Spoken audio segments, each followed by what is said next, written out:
एमजेनि दावरावानो जोबाखै दहाय सासे लोगोआ मोनसे भिडिअ हरबाय आंनो गावलायदोंलै एमजे भाइ ओमफ्राय आं सानदों बर'जों बर' नामा सोर थैखो नायबाय आं माबा फाग्लासो भिडिअआनो ओमफ्राय थै सोर बेबा सानबाय आं माथो मुलि फानग्रासो होनहरखाबाय आं बेबायदि आरो दा जिखुनु जा थांनानै थासान्दियाव मोजां गाज्रि मोजां बुंग्राबो जोब्बा गाज्रि बुंग्राबो जोब्बा थैखांनायनि उनाव सोर मा जायो रावबो जेबो मिथिला बे समसिमावनो गोबां नारा नाथा जालांनाङो लाइफआवहाय गोजोननायखौ रावबो होनो हाया गाव गावसो गोजोननायखौ नागिरनानै लानाङो आरो संसार बा लाइफ बेखौबो गाव गावसो बानायनानै लानाङो रावबो खालामना होनो हाया बे आंनि साननायसो सोरखौबा बुजायनो नङा आं गोदोनिफ्रायनो बुंबोबाय थादों आंनि साननाय मोन्दांथिफोरखौ आं बुङो ओमफ्राय सोरबा बुङो आं बुजायदों माथो आं बुजाया आं बुजायनो रोङा आं सिगांनिफ्रायनो बुंबोबाय थायो सिगांनि भिडिअफ्राव नायबाबो नुगोन आं बुङो आंनि मोन्दांथिफोरखौ खिन्थु द' आइ एम नट पारफेक्ट आङो पारफेक्ट नङाब्लाबो आंनि मोन्दांथिखौ बुङो खिन्थु आं रावखौ बुजाया बुजायनो गोहो गैया आथिखालाव रावखौ बुजायनो हाखाया बेनि अनगायै BPF दोलोनिफ्राय हरिसिंगायावहाय जे खामानि मावदों हाग्रामा महिलारि सारनि दैदेननाय सरकारजों माखासे मावथि बिथांमोना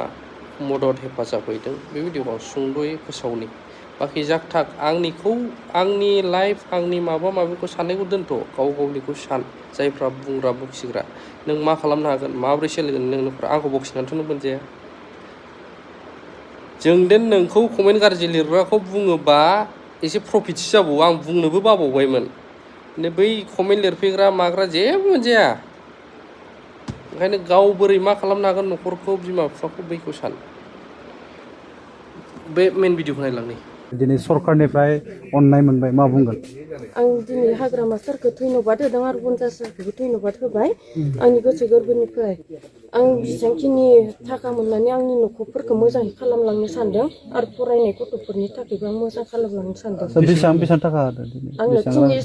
हाग्रामा सारा अननानै आंनो 3 लाख थाखा होलांबाय आं बेनि थाखाय धन्यबाद होदों सिगाङाव बेबायदि सोरनिफ्रायबा बेबायदि अननाय आं मोनाखैमोनथ' आं मोनाखै रावनिबो फराय आं मोनाखैमोन आं दिनैसो मोनदों आंनि गोसोआबो गोजोननाय मोनबाय दिनै बेसेबांखिनि थाखाखौ मोननानै मा खालामगोन सानदों बे रांजों आं बे रांजों न' लुना लानोसै सानदों गथ'फोरखौ दोननो थाखाय आरो बेबायदिनो मोनसे गथ'फोरनि फरायनायनि थाखाय